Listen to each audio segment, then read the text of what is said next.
क्या आपने कभी सोचा है कि भारत की सीमा पर लगी कटीली तारों की बाढ़ अचानक एक ऐसे महासमझौते की कहानी बयां करने लगेंगी? और क्या यह मुमकिन है कि सरहद की सुरक्षा व्यवस्था रातों रात बदल जाए, जिसके कारण पूरी दुनिया के बड़े देश हैरान हो जाए? आज हम एक ऐसी बड़ी भू राजनीति हलचल की बात कर रहे हैं जिसने एशिया की राजनीति में तहलका मचा दिया है, क्योंकि जो खबर सामने आ रही है वह किसी को भी चौंका सकती है। सिल्लीगुड़ी कॉरिडोर, जिसे भारत का चिकन नेक भी कहा जाता है, उसकी सुरक्षा को लेकर अभूतपूर्व रणनीतिक कदम उठाया गया, जिसने पड़ोसी देशों के साथ साथ वैश्विक महाशक्तियों को भी सोचने पर मजबूर कर दिया। दरअसल बांग्लादेश में हुए बड़े सत्ता परिवर्तन के बाद जब तारिक रहमान ने चीन का दौरा किया और वहां से लौटकर जब उन्हें नई दिल्ली के कड़े रुख का पता चला, तब उन्होंने भारत के सामने एक ऐसा ऐतिहासिक प्रस्ताव रख दिया जिसकी कल्पना किसी ने भी नहीं की थी। उन्होंने भारत को चिकन नेक के पास 100 किलोमीटर की भूमि देने की पेशकश की है, जिसे 99 साल की लंबी लीज पर देने की बात कही जा रही है। यह वही कॉरिडोर है जो भारत के मुख्य हिस्से को उत्तर पूर्वी 8 राज्यों से जोड़ता है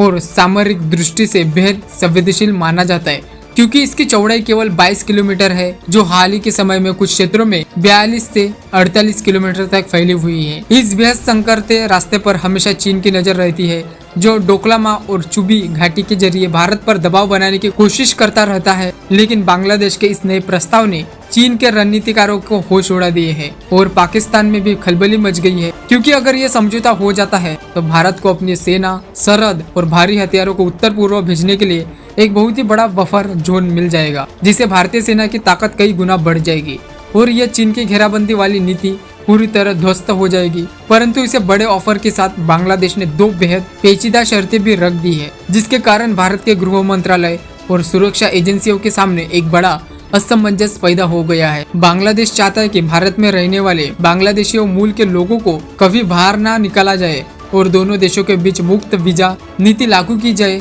जैसी व्यवस्था नेपाल और भूटान के साथ है। यह शर्तें भारत की आंतरिक सुरक्षा के लिए एक बड़ी चुनौती बन सकती है, इसलिए भारतीय रणनीतिकार इस प्रस्ताव को बहुत ही बारीकी से समझ रहे हैं और एक मजबूत काउंटर रणनीति तैयार कर रहे हैं, ताकि देश की संप्रभुता पर कोई भी आंच न आए। दोस्तों, अगर आपको देश की सुरक्षा से जुड़ा यह गहरा और सटीक विश्लेषण पसंद आ रहा है और आप अपनी सेना के शौर्य तथा भारत की इस मजबूती कूटनीति पर दिल से गर्व महसूस करते हैं, तो हमारे इस राष्ट्रभक्त परिवार का हिस्सा बनने के लिए इस चैनल को अभी सब्सक्राइब करें और नीचे कमेंट बॉक्स में पूरी ताकत से जय हिंद जरूर लिखें। आपका हर जुड़ाव हमारे सैनिकों के प्रति सम्मान को दर्शाता है। इस पूरे घटनाक्रम को गहराई से समझने के लिए हमें सिल्लीगुड़ी कॉरिडोर के इतिहास और उसके भूगोल को बारीकी से देखना होगा, क्योंकि यह संकरा रास्ता हमेशा भारतीय रक्षा नीति का सबसे नाजुक रास्ता रहा है। यदि युद्ध या किसी बड़े संकट के समय इस मार्ग पर कोई रुकावट आती है तो देश के 8 राज्यों का संपर्क पूरी तरह से कट सकता है। और इसी कमजोरी का फायदा उठाने के लिए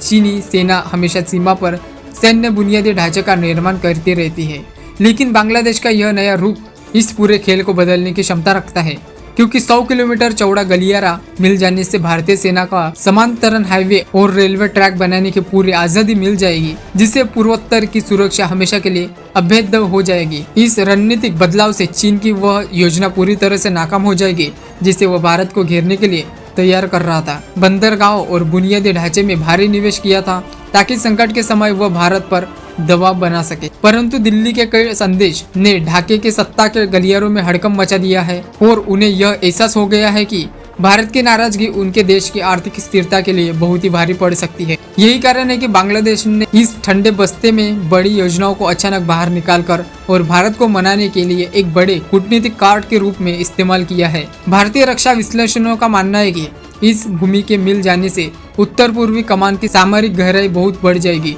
और सेना वहां आधुनिक रडार स्टेशन तथा एडवांस लैंडिंग ग्राउंड बना सकेंगी, जिससे दुश्मन की हर हरकत पर 24 घंटे पैनी नजर रखी जा सकेंगी। लेकिन इसके बदले जो शर्तें रखी गई है वे किसी बड़े चक्रव्यूह से कम नहीं है, क्योंकि मुक्त वीजा नीति लागू होने से सीमाओं पर अवैध गतिविधियों को रोकना सुरक्षा बलों के लिए एक बहुत ही बड़ी चुनौती बन जाएगी और देश के भीतर जनसंख्यीय संतुलन बिगड़ने का खतरा भी पैदा हो सकता है। इसलिए भारत सरकार इस मामले में बहुत ही फूक फूक कर कदम रख रही है और वह इस जमीन के प्रस्ताव का स्वागत तो करती है, लेकिन राष्ट्रीय सुरक्षा की कीमत पर इन शर्तों को स्वीकार करने के पक्ष में बिल्कुल नहीं है। भारत सरकार इसके बदले बांग्लादेश को बड़ी वित्तीय सहायता और व्यापारिक मोर्चे पर बड़ी छूट देने का एक नया व्यवहारिक प्रस्ताव दे सकती है, ताकि दोनों देशों के हित सुरक्षित रहे और देश की अखंडता पर कोई आंच न आए। दोस्तों, देश की सीमाओं की रक्षा और इस बेहतरीन सामरिक बदलाव की हर परत को समझने के लिए आपका हमारे साथ जुड़े रहना बहुत जरूरी है। अगर आपको भारत माता की संप्रभुता पर गर्व है तो ज्ञानवर्धक सफर को जारी रखने के लिए